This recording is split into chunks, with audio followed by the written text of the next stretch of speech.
তাঁর গ্রেপ্তারিতে উত্তাল হয়েছে বাংলাদেশ, ক্ষোভে ফেটে পড়েছে ভারতও।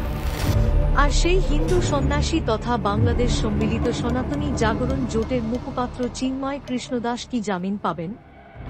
সেই উত্তরের অপেক্ষায় ছিলেন সকলে, কিন্তু মঙ্গলবারও জামিন পেলেন না তিনি। চিন্ময় কৃষ্ণদাসের জামিন মামলার শুনানি হল না আজ, কারণ চট্টগ্রাম আদালতে আজ কোনো আইনজীবী আসেননি। সেই পরিস্থিতিতে আগামী 2 জানুয়ারি হিন্দু সন্ন্যাসী তথা বাংলাদেশ সম্মিলিত সনাতনী জাগরণ জোটের মুখপাত্রের জামিনের মামলার শুনানির দিন ধার্য করা হয়েছে।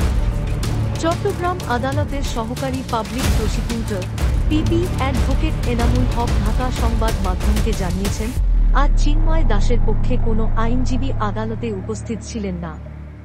পাশাপাশি রাষ্ট্রপক্ষ শুনানির জন্য সময়ের আবেদন করে। আদালত জামিন শুনানির জন্য 2025 সালের 2 জানুয়ারি ধার্য করেছে। যেহেতু শুনানি হয়নি, এ কারণে আসামিপক্ষের উচ্চ আদালতে যাওয়ার সুযোগ নেই। আবার দায়রা জজ আদালতে অপেক্ষমান থাকার কারণে ম্যাজিস্ট্রেট আদালতেও জামিন শুনানি করার সুযোগ নেই। ফলে 3 শূন্য দিনের জন্য